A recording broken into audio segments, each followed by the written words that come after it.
जाएंगे। आप अभी जहाँ पे खड़े हो, ये पहले सीहाड़ गांव था, नाथ द्वारा इनके आने से पड़ा। औरंगजेब का जब हमला हुआ, मथुरा वृंदावन गिरिराज जी वहां से ये पलायन करते करते इस गांव में आए। बीच में बहुत सारे गांव पड़े, किसी भी राजा ने इनको शरण नहीं दी, क्योंकि सब औरंगजेब के अधीन हो गए थे।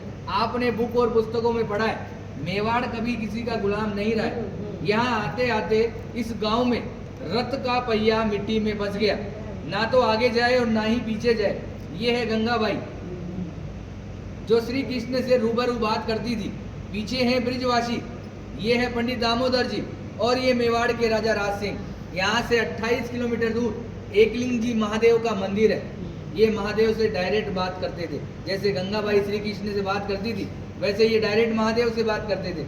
जब इस गांव में रथ का पहिया मिट्टी में फंसा, तो गंगाबाई ने श्री कृष्ण से पूछा, प्रभु क्या लीला है आपकी, ना तो रथ आगे जा रहा है ना पीछे जा रहा है। तो श्री कृष्ण जी का जवाब आया, मैं किसी के कारणवश यहाँ आया हूँ, यहाँ के राजा को बुलाया जाए और मेरे लिए मंदिर का निर्माण किया जाए।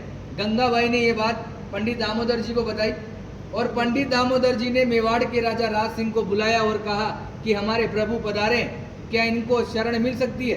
तो राजा राज सिंह ने जवाब दिया, मैं मेरे गुरु आराध्य से पूछता हूँ, अगर वो इजाजत देंगे तो मैं मंदिर का निर्माण करवाऊंगा। ये महादेव के पास गए और बोला, प्रभु आपके मित्र और सखा पधारे, क्या इनको शरण मिल सकती है।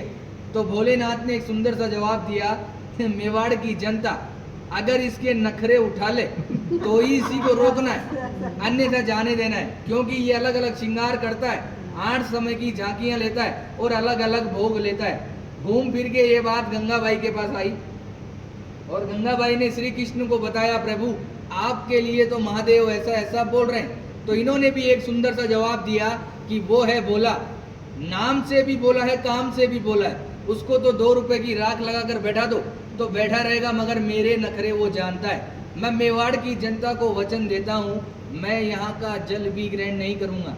आज भी जल यमुना नदी से आता है, सीधा मंदिर में रखाया जाता है, मंदिर में जो झारी जी भराई जाती है, और उसी जल का जो प्रसाद बनता है वही ठाकुर जी ग्रहण करते हैं। आप लोगों का जो प्रसाद होता है वो बाहर दिखाकर बाहर ही बांट दिया जाता है।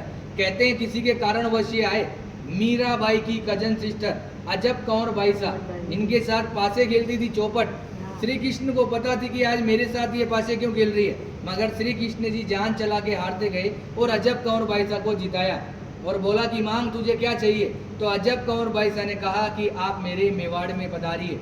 आज 350 साल हो गए ठाकुर जी को यहाँ विराजते हुए, 150 साल बाद अपन भी जीवित रहे कि ना रहे, ये वापस जतीपुरा चले जाएंगे।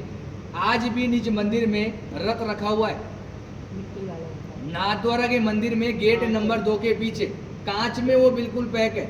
जब सुबह सुबह पुजारी झाड़ू निकालता है तो आज भी यमुना नदी का मिट्टी लगा हुआ रहता है। रोज मंगला से लेकर शयन तक ठाकुर जी यहाँ विराजते हैं। विराजने के बाद 7 साल का बालक है, माँ की याद आती है, जतीपुरा जाते हैं, माँ से मिलते हैं। माँ से मिलने के बाद निधि वन में रास लीलाएं करके मंगला में वापस यहाँ आ जाते हैं। औरंगजेब एक बहाना था, ठाकुर जी को वचन निभाना था। ये जो पूरी लीला रची केवल अजब कौर बाई साहब के कारण। औरंगजेब को ये वहाँ भी हरा सकते थे, मगर औरंगजेब इनका मंदिर तोड़ने श्रीनाथ जी के मंदिर में आया।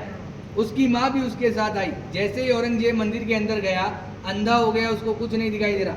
बाहर आके बोला, माँ मैं अंधा हो गया, मुझे कुछ नहीं दिखाई दे रहा। तो माँ ने कहा, बेटा ये है छलिया, छल करता है, मगर तूने मेरी बात नहीं मानी, अब तू इसके पैर पकड़ेगा तो ही ये तेरे को माफ करेगा। मगर औरंगजेब घमंडी था, वो वापस मंदिर के अंदर गया, थक हार के उसने ठाकुर जी से माफ़ी मांगी और ठाकुर जी ने उसको माफ़ किया। माफ़ करने के बाद ठाकुर जी ने उसकी आँख उसको वापस दी। आँख देने के बाद औरंगजेब बहुत खुश हुआ।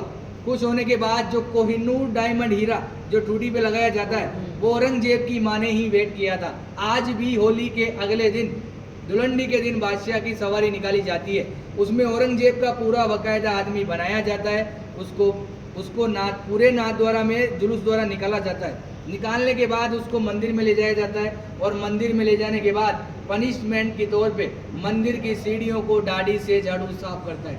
ये कहानी रियल है और 150 साल तक होती रहेगी। उसके बाद यहाँ से ठाकुर जी वापस ब्रिज में चले जाएंगे। आपने हमेशा श्रीनाथ जी के दर्शन धक्का मुक्की टल्ला खाकर किए, मैंने भी किए, आपने भी किए, मगर यहाँ मैं आपको 8 दर्शन कराऊंगा मंगला से लेकर शयन तक ठाकुर जी क्या खाते हैं, क्या पहनते हैं, वो सब बताया जाएगा। उससे पहले आपको इस कमरे में जाना है। 252 वैष्णव की वार्ताएं शॉर्ट में दे रखी है, वो आपको पढ़नी है। पढ़ने के बाद 10 मिनट का टाइम है, आप आराम से मोबाइल द्वारा फोटो लीजिए, फिर अपन चलेंगे 8 दर्शन में। जय श्री कृष्ण।